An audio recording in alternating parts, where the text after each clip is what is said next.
सहनाववतु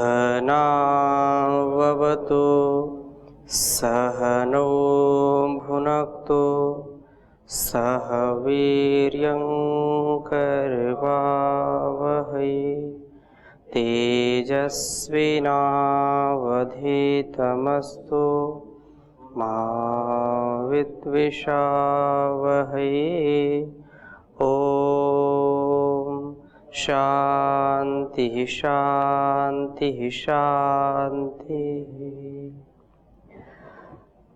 वैदिक जीवन पद्धति में हम ईश्वर प्रणिधान की चर्चा कर रहे हैं और ईश्वर प्रणिधान का तात्पर्य यही है कि हम अपने कर्मों को अपना बंधन न बना लें, अपने कर्मों को, अपनी क्षमताओं को, जो कुछ भी हमने ईश्वर से पाया है उसको समर्पित करके अपने आचरण, अपने व्यवहार और अपने सारे कर्मों को करना, यही ईश्वर प्रणिधान है। ईश्वर के द्वारा प्रदत्त संसाधनों को, चाहे वह जो कुछ भी हमको मिला है, हमको यदि धन बहुत मिला है तो ईश्वर को समर्पित करें। ईश्वर को समर्पित करने का तात्पर्य क्या है?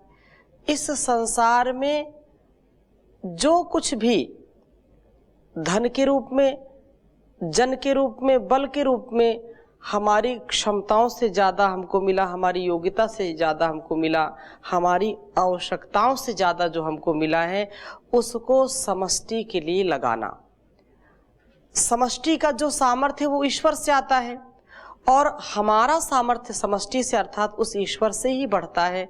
तो हम उसको श्रद्धा के साथ जो कुछ पाया उसको परमात्मा की सेवा, अर्थात जो मनुष्य की सेवा है, प्राणियों की जो सेवा है, उसमें अपने सामर्थ्य को लगाना। जो भी वनस्पति आप देखते हैं, जो भी पशु पक्षी देखते हैं, उन सब पशु पक्षियों में एक परस्परता है और वह परस्परता, वह जो एक सर्किल बना हुआ है, जो चक्र बना हुआ है, वो सब एक दूसरे के आश्रित होते हैं। और सबका आश्रय क्या है? हमने पीछे पढ़ा था, सबका आश्रय क्या है? वह परमपिता परमेश्वर है। तो आगे बढ़ने से पहले आप में से किसी का कोई प्रश्न है तो पूछिए। ओम स्वामी जी, मेरा प्रश्न है कि जैसे ईश्वर प्रणिधान हम वैदिक पद्धति से कर रहे हैं जी। तो वैदिक पद्धति में दो चीज़ें सबसे ज़्यादा महत्वपूर्ण है। जैसे ये ओम का जो है ईश्वर का जो मूल नाम है जी, और दूसरा अग्नि का जी। जैसे हम यज्ञादि रोज यज्ञादि हम करते हैं ये सब कर्म, तो यज्ञ का जैसे अग्नि है और ये ओम है और अग्नि है, ये दोनों ही वैदिक धर्म में या वैदिक जो जीवन पद्धति इसमें बहुत महत्वपूर्ण है। तो इसमें क्या संबंध है? और जैसे अग्नि ही मैंने देखा कि ऋग्वेद का भी पहला मंत्र अग्नि ही है। अग्नि मीडे पुरोहितम जी, अरे वहीं से आरंभ होता है जी। तो ये अग्नि है क्या? मतलब क्या इसमें कोई इसका कोई वो है, यानी इसका कोई किसी तरह का ज्ञान है छुपा हुआ, या अग्नि जो ऐसा होता है कि वो ऊपर की तरफ जाती है अग्नि जी? तो इसका कोई आशय आपका समझ गया मैं। दो बातें हैं इसमें, बहुत इसको व्यवहारिकता। स्वामी जी, मैं पूछ रहा था कि इसकी कोई ऐसी विद्या है क्या जो जिससे ऐसा होता है, या अग्नि की कोई विद्या है क्या? कुछ इस तरह का है? अग्नि की विद्या, ये सारी विद्याएं ही हैं जो भी हम पढ़ रहे हैं, समझ रहे हैं, जान रहे हैं, वो अपने आप में एक विद्या ही होती है और ऐसा कोई चमत्कार नहीं है। हाँ ठीक है, वो अपवाद में लोग जो है अनेक चमत्कार करते हैं, वो भी एक विद्या है उनकी, लेकिन जो वास्तव में अग्नि शब्द को बार बार हम पढ़ते हैं, समझते हैं, और अग्नि से, जैसे आपने स्वयं स्वीकार किया कि अग्नि ऊपर उठती है, ऐसे ही उस परम पिता परमेश्वर को अग्नि नाम से जानते हैं। अग्नि उसका नाम है, उसका नाम ओम भी है। गुण कर्म स्वभाव से महर्षि दयानंद जी ने 100 नामों की व्याख्या की है सत्यार्थ प्रकाश में, उसको आप पढ़ते भी हैं। लेकिन ये जो नाम है संसार में, वो जो संस्कृत निष्ठ नाम है, संस्कृत निष्ठ नाम है, उनको बिना अर्थ के कोई नाम देता नहीं था। अब आज की स्थिति में नाम भी ऐसे ही दे देते हैं, अर्थ के सहित नाम होते थे, उसका कुछ प्रयोजन होता था। तो ये जो कुछ भी हम संस्कृत निष्ठ नाम देखते हैं वो उनका बड़ा अर्थ होता है, और अर्थ का तात्पर्य यही है कि जैसा नाम है वैसा उसका गुणकर्म स्वभाव होना चाहिए। तो परमात्मा का एक गुण है, वह प्रकाशवान है और सबको प्रकाश देता है। इसलिए अग्नि शब्द आया है, और अग्नि को अग्रणी कहते हैं। अग्नि अग्रणी भवति, वो सबसे आगे आगे ले जाने वाली होती है। अग्नि का दूसरा गुण क्या होता है कि अग्नि जैसे स्वयं प्रज्वलित होती है, प्रकाशित होती है, और उसके संपर्क में जो आता है वो भी उसके जैसा हो जाता है। ठीक है, जैसे एक ये जो संत हैं वो भी अग्नि का ही स्वरूप ऐसा मानते हैं। क्यों? क्योंकि संत के संपर्क में भी जो आता है वो संत जैसा स्वभाव उसका हो जाता है। तो अग्नि वेदों में इतना आया है, और जो पाश्चात्य विद्वान हैं उनको ये कहते हैं कि जो भारतवासी हैं वो तो अग्नि के पूजक है, जड़ देवताओं के पूजक हैं, ऐसा भी आक्षेप आया। लेकिन वो इस रहस्य को उन्होंने समझा नहीं। ये जो अग्नि जलती है ये तो ठीक है, अग्नि ये भी भौतिक अग्नि है, ये भौतिक अग्नि है, लेकिन अग्नि शब्द से हम ये समझे कि जो सबको प्रकाश देने वाला है, जो स्वयं प्रकाशित है, जो अपने अंदर सबको समा लेता है, अपने अंदर सबको समाहित करके उनकी दिव्यता को बढ़ा लेता है। जैसे अग्नि के संपर्क में हम कोई वस्तु डालते हैं, लोहे का गोला डाल दिया, मिट्टी का गोला डाल दिया, कोई वस्तु ऐसी डाल दी, तो वो अग्नि क्या करती है, उसको थोड़ी देर बाद देखिए वैसा ही बना देती है, वैसे ही गुण कर्म स्वभाव से उसको पवित्र कर देती। जैसे अग्नि पवित्र रहती है, उसको पावक बोलते हैं, उसकी चर्चा हमने पिछली कक्षा में की थी। तो अग्नि पावक है, वो पवित्र करने वाली है। वैसे ही जब कोई जन, कोई मनुष्य उस परमात्मा की सन्निधि को प्राप्त करता है, वो अपने गुण कर्म स्वभाव से उसको ओतप्रोत कर देता है। उसके अंदर जैसे परमात्मा दयालुता का और पवित्रता का, न्यायकारी का जो सबसे उत्तम उदाहरण और सबसे संसार में उत्कृष्ट गुणों वाला है, वैसे कुछ ना कुछ गुण उसके अंदर आ जाते हैं। जैसे जब तक अग्नि के अंदर लोहे का गोला रहेगा तब तक उससे अलग वो नहीं दिखेगा, उतना ही गर्म रहेगा, उतना ही लाल रहेगा। लेकिन जैसे उसकी अग्नि समाप्त होती है, वो फिर क्या होता है, वो अपने स्वरूप में आ जाता है, लेकिन वो उस समय भी पवित्र होता है।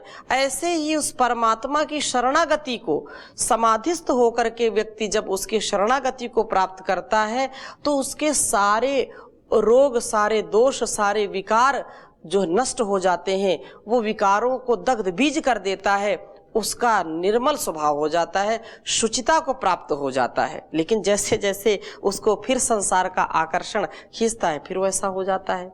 तो अग्नि स्वरूप, अग्नि किसी भी वस्तु से प्रभावित नहीं होता। अग्नि स्वयं में इतना पावरफुल है कि वो सब कुछ अपने अंदर समाहित कर सकता है, लेकिन किसी के वश में आने वाला नहीं है। इसलिए वो परमात्मा अग्नि स्वरूप है। अग्ने न सुपथारय बोलते हैं, अग्नि मीणे पुरोहितम। सैकड़ों मंत्र आपको मिलेंगे जो अग्नि के लिए जो है, अग्नि सबसे उनमें प्रथम आएगा, अथवा अग्नि रूप को प्रदर्शित करने वाला होगा। जैसे पहले स्वामी जी कई शास्त्रों में भी वर्णित है कि जैसे यज्ञ करने के बाद वो ऋषियों को शस्त्र आदि और चीजें प्राप्त होती थी जी। ये ऐसा, तो ये देखा जाता है कि जैसे ये टेम्परेचर के रूप में अगर हम देखें तो सब जगह कुछ ना कुछ मात्रा में टेम्परेचर रहता ही है जी। चाहे आप कितने भी डिग्री पर जाते हैं तो वहां भी रहता है। बिल्कुल सत्य है। तो इसका कोई ऐसी विद्या है कि जिससे इसमें और आगे रिसर्च होती है? रिसर्च, ये जो आपका संकेत है इसमें कोई संदेह नहीं है, कोई संदेह नहीं है। हम जितना जानते हैं केवल इतना ही सत्य है। ये सर्वथा जो कहता है वो पूर्ण सत्य नहीं है। जितना आप इस पर रिसर्च करेंगे उतना ही पाएंगे। अग्नि, ये भौतिक अग्नि भी कमाल की अग्नि है, ये ऐसे कोई साधारण अग्नि नहीं है। और फिर हम उस परमात्मा के जब नाम मतलब अग्नि रूप उसका हम अपने स्वभाव में, अपने व्यवहार में, अपने वाणी में, अपने भाव में जब उसको देखते हैं कि परमात्मा अग्नि स्वरूप है, तो उसकी तो हम कल्पना ही नहीं कर सकते। कितना विराट है, कितना उसका विशालतम असीमित सामर्थ्य है, और वो क्या क्या दे सकता है इसकी हम कभी कल्पना नहीं कर सकते। वो कल्पनातीत है। जो भौतिक, जैसे बहुत शास्त्रों में आता है कि वो अग्नि, जैसे आप बता रहे हैं, वो भी एक विज्ञान है। आज जो मिसाइल्स हैं, जो भी अस्त्र शस्त्र आधुनिक समय में, वो भी अग्नि का एक स्वरूप ही है। अग्नि इतनी शक्तिशाली कि लोग कहते भी हैं कि संसार में जल, वायु और अग्नि से कोई जीत नहीं सकता। प्रलय आती है,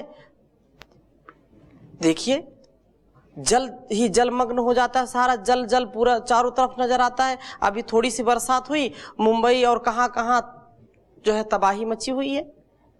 जल को कोई रोक नहीं सकता, वायु को कोई नहीं रोक सकता। इसी प्रकार अग्नि जब विकराल होती है तो अग्नि के आगे सब फेल हो जाते हैं। जैसे स्वामी जी कहते हैं कि अग्नि जो है वो जो जीव है यहाँ मानव और देवता या जो भी ईश्वर, उनके बीच मध्यस्थता का कार्य करता है। ये कैसा है? इसको इसलिए कहते हैं कि जो देवता, मतलब ऐसा नहीं कि वो आकाश में देवता है, यहाँ देवता नहीं है, आपके आसपास भी देवता हैं। जो पंच महाभूत हैं, जो पंच देवता हैं, वायु, अग्नि भी उसमें स्वयं समाहित है। वो अग्नि वही देव मुखम है, देवा नाम मुखम। अग्नि को क्या कहा? देवों का मुख कहा है। जो भी हम अग्नि में डालते हैं वो देवताओं तक पहुंचता है, ऐसा कहते हैं। क्यों? क्योंकि इससे जब हम समिधा उसमें डालते हैं तो समिधा धीरे धीरे प्रज्वलित होती है और अग्नि का रूप ले लेती है वो। उसके बाद हम साकले डालते हैं, अर्थात सामग्री डालते हैं, और वो सामग्री भी क्या करती है?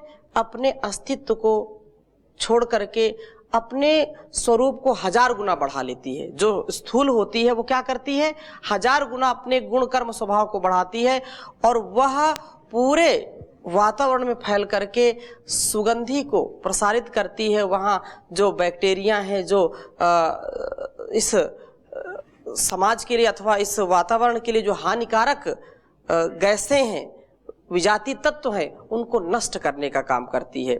और इससे फिर बादल बनते हैं, वर्षा होती है, तो सारे देवता उससे तृप्त होते हैं। हरी भरी यह लहलहाती धरती माँ उससे जो है तृप्त होती है जब जल की वर्षा होती है। जल वर्षा होगी तो निश्चित रूप से पृथ्वी का चारों ओर जो वातावरण होता है, ठीक है, थोड़ा सा आज की स्थिति क्या है, लोगों ने इतना प्रदूषण फैलाया है, इतने पन्नी, इतने जो है पॉलीथीन का प्रयोग करते हैं कि जहां वह डाल देते हैं, तो जो जल स्तर है इसलिए वो नीचे बहुत नीचे जा रहा है, जल स्तर ऊपर नहीं है। क्यों? जो भी पानी बरसा नीचे जाएगा नहीं, सारा समुद्र में चला जाता है, तो कहीं बाढ़ तो कहीं सूखा, ये स्थिति है। जो यज्ञ विज्ञान है, जो अग्नि विज्ञान है, क्योंकि बिना अग्नि के यज्ञ हम नहीं कर सकते, इसलिए अग्नि को महान माना है, अग्नि को जो है देवों का मुख माना है। बिना अग्नि के हम कोई कार्य नहीं कर सकते। बिना अग्नि के हम जो एक संकल्प की अग्नि भी तो अंदर जल रही है ना, जो देवत्व है, देने का जो भाव है, ये भी एक अग्नि का ही स्वरूप है। तो अग्नि क्या करती है?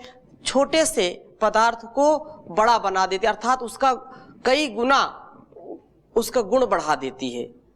इसलिए अग्नि को सबसे ज्यादा महान माना है और अग्नि परमात्मा का नाम भी है। अग्नि अग्रणी भवति, अग्नि पावक है, पवित्र करने वाली है। और अग्नि का स्वरूप जो होता है वो एक जैसा होता है, उसका जो रंग होता है। और संतों को भी इसीलिए ऐसे पहना देते हैं, एक व्यवस्था है कि जैसे अग्नि एक जैसी रहती है तो ऐसे ही संत एक जैसा ही रहे और सबको प्रकाशित करने वाला हो, स्वयं प्रकाशित रहे और दूसरों को भी प्रकाशित करे। अग्नि जब प्रज्वलित होती है तो जैसे सूर्य उदय होता है तो वैसा ही उसका रंग होता है, जब अस्त होता है तो भी वैसा ही रंग होता है। इसलिए सम रहना, विषम परिस्थितियों में भी अपने आप को सम रखना। और बिना अग्नि के तो मामला सब गड़बड़। आप शरीर का यदि तापमान कम हो जाए, जितना निर्धारित है, अग्नि कम हो जाए तो फिर शरीर ठंडा पड़ जाएगा कि नहीं? तो ये भी अग्नि है। और जो कुछ भी हम देख रहे हैं वो पंच तत्व से सारे बने हुए हैं, हम देख रहे हैं तो ये भी अग्नि तत्व का ही विशेष जो है कमाल है। उसका एक जो अग्नि न हो तो हम देख नहीं सकते वस्तुओं को, इसलिए अग्नि को सबसे महान बताते हैं और वह परमात्मा जो सबसे महान ही है। और किसी कोई प्रश्न? और प्रणव की जो बात आपने कही, तो प्रणव जो अकार, उकार और मकार, इन तीन वर्णों से जो बना है, तो उसमें विशेष रूप से यही है कि उसके परमात्मा, उसका प्रसंग आगे आएगा, उसकी चर्चा हम करेंगे कि वह जो अनेक गुणों से युक्त परमात्मा है, उसका जैसे आपका नाम अभिषेक है तो अभिषेक एक आपका मुख्य नाम है, लेकिन इसके साथ साथ कितने संबोधनों से आपको लोग बुलाते हैं, तो आप जाते हैं कि नहीं जाते, आप स्वीकार भी करते हैं। तो वैसे ही परमात्मा का एक मुख्य नाम ओम है, प्रणव है। प्रणव 9 प्रकर्षेण विद्यन्ते यस्मिन्, 9 प्रकार के जो गुण हैं जिसमें विद्यमान होते हैं उसको प्रणव कहते हैं। और वो क्या है? आकार, उकार, मकार, ये शब्द है। और इसका अर्थ सहित हम जब अपने स्वभाव में, अपने व्यवहार में उनके गुणकर्म स्वभाव को जान करके वैसा आचरण करते हैं तो लाभ मिलता है। और किसी कोई प्रश्न? आगे चलें। तो आगे हम पढ़ रहे थे, श्लोक को एक बार उच्चारण करेंगे। वयम त्वाम स्मरामो वयम त्वाम भजामो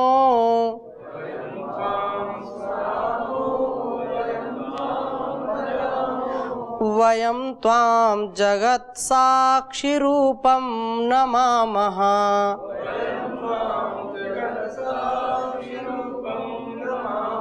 सदेकं निधानं निरलं ममीशं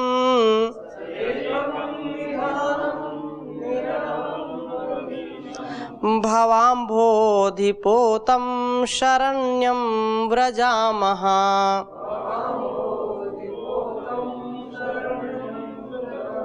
तो प्रार्थना पूर्वक हम जब पुरुषार्थ करते हैं, ईश्वर का प्रणिधान करते हैं, तो यह बात आई कि वयम त्वाम स्मरामो, हे परमपिता परमेश्वर, हे प्रभो, हम आपका स्मरण करते हैं, सदा सर्वदा सर्वत्र आपका सुमिरन करते हैं, आपका चिंतन, आपका मनन करते हैं, निधिध्यासन करते हैं, आपकी भक्ति करते हैं, भज सेवायाम, आपकी सेवा में लगे हुए हैं, आपका सेवन कर रहे हैं, सर्वत्र आपको ही हम महसूस कर रहे हैं, आपकी भक्ति से हम ओतप्रोत हैं, हम जगत के साक्षी रूप आपको नमस्कार करते हैं।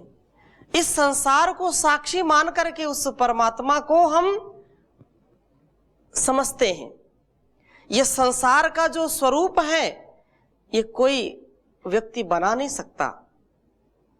आज तक वैज्ञानिकों ने एक चुटकी मिट्टी बनाई क्या? एक बूंद खून बनाया क्या? कितना प्रयास कर लिया, कितना कोशिश करने के बाद, कितनी मशीनरी लगाने के बाद एक बूंद खून भी नहीं बना पाए अलग से। एक मिट्टी जो है, एक चुटकी मिट्टी भी नहीं बना पाए। कोई नए बीज का आविष्कार किया क्या कि ये नया बीज आया? किया क्या? कोई नए फल का आविष्कार किया क्या?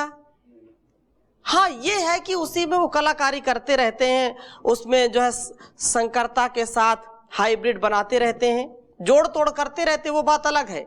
लेकिन आज तक किसी भी प्रकार की कोई वनस्पति तैयार की क्या कि ये जो है ये बीज तैयार कर दिया।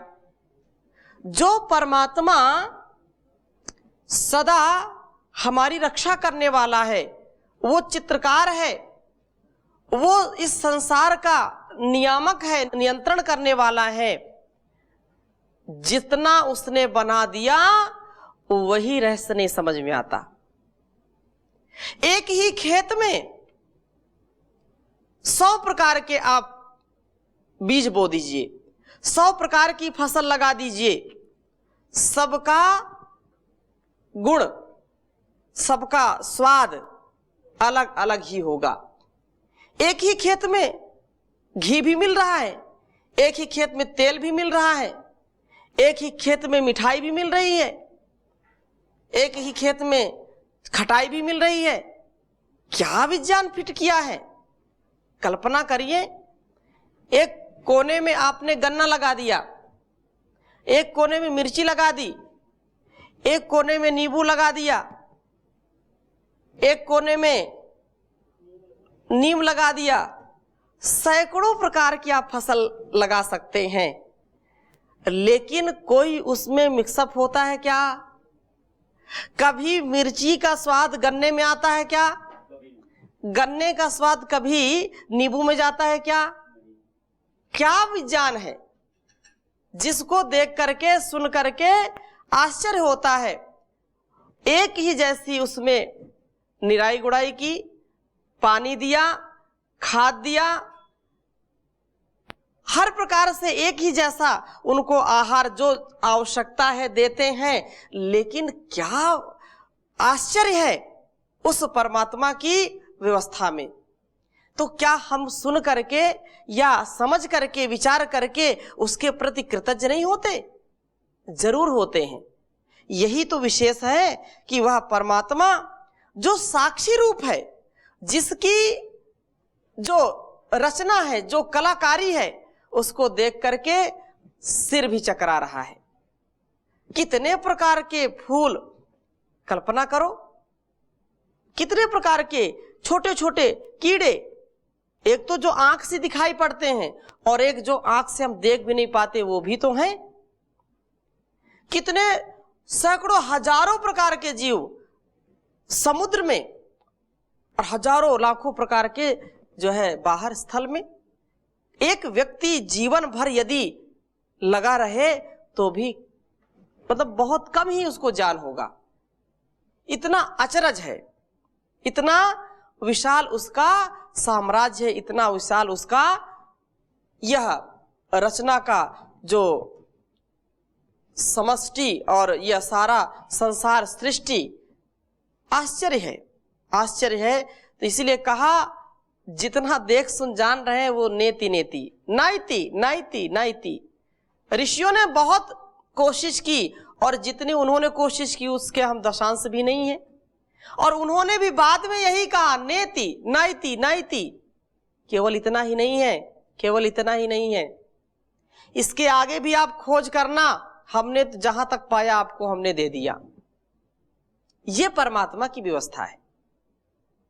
अपने शरीर को ले लीजिए, आपको पता है कैसे भोजन पच जाता है, आपको पता है कैसे रक्त बन जाता है, आपको पता है कैसे श्वास आ जा रही है, आपको पता है क्या हृदय मेरा कितने बार धड़कन करता है, कितने बार धड़कता है। या आप उस पर कोई जोर लगाते हैं कि अब धड़के अब धड़के। अगर ऐसा आपके ऊपर सब छोड़ दें तो आप अपने शरीर को ही नहीं संभाल पाएंगे कि संभाल लेंगे? नहीं संभाल सकते। अपने आप को नहीं संभाल सकते तो संसार को कैसे संभालेंगे? उस परम पिता परमेश्वर की ही असीम कृपा है। इसलिए कह रहे हैं कि इस जगत को साक्षी मान करके, इस जगत को देख करके, समझ करके आपकी भक्ति और आपको हम नमस्कार करते हैं कि कितना अद्भुत संसार बनाया आपने, कितना अद्भुत यह शरीर बनाया, कितना अद्भुत यह संसार बनाया कि देख देख करके हर्ष से मेरे रोम रोम से कृतज्ञता जो है प्रकट हो रही है। तो ये बात कही, हम इस त्वम वयम त्वम जगत साक्षी रूपम नमामा, हम आपको नमस्कार करते हैं, आपने इस संसार को बनाया है, इस जगत को बनाया है, और इस जगत के सारे संसार को हम देख करके कितने ऊंचे ऊंचे पहाड़, कल्पना करो, बर्फीले पहाड़ अलग, मिट्टी के पहाड़ अलग, पत्थर के पहाड़ अलग, सफेद पत्थर अलग, काला पत्थर अलग, क्या क्या रचना की है, झीलें, समुद्र अलग अलग।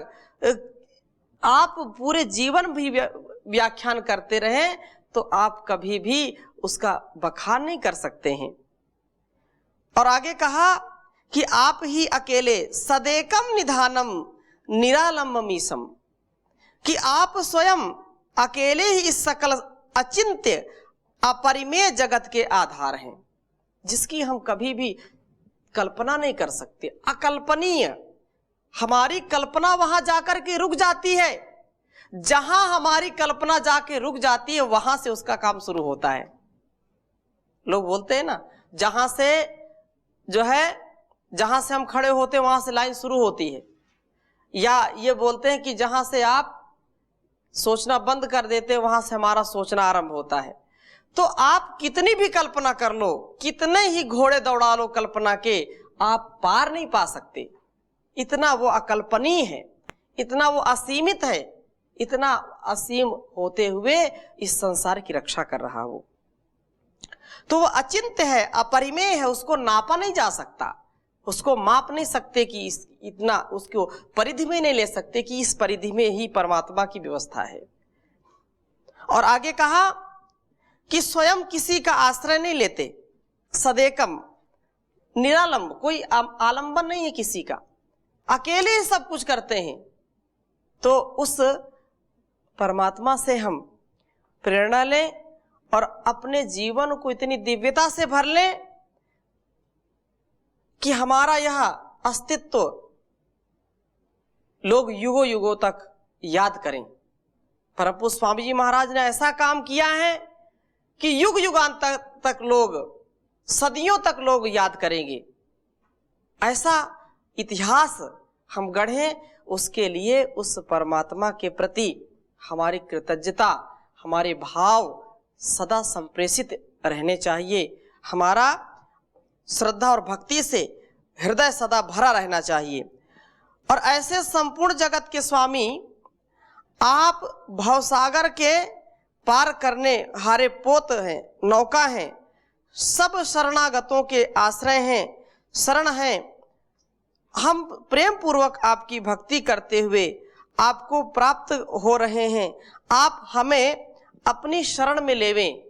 जब हम अपनी नैया उसके हवाले कर देते हैं तो यह भाव हमारा सदा बना रहे। अगली कक्षा में और चर्चा करेंगे, अभी यहीं पर विराम ले रहे हैं। ओम शांति शांति शांति।